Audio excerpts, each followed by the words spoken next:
शिवाय नमस्ते सबैजनालाई मेरो धेरै पछिको मेरो मिनी ब्लगमा फेरि पनि स्वागत छ। अनि सबैजनालाई गुड मर्निङ पनि भन्न चाहन्छु। अनि आज चाहिँ म मानेभन्ज्याङ बजार जान लागेको।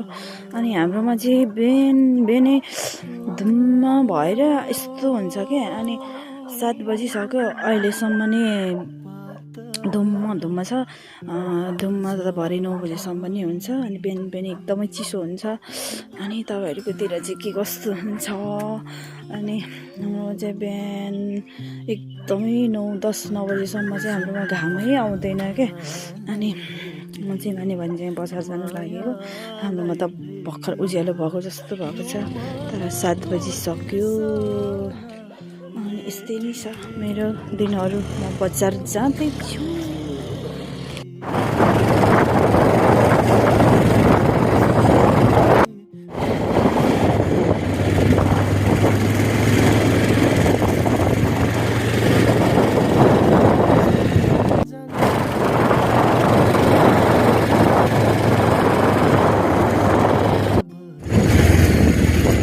फाइनली हामी चाहिँ मानेभन्ज्याङ आइपुग्यौँ।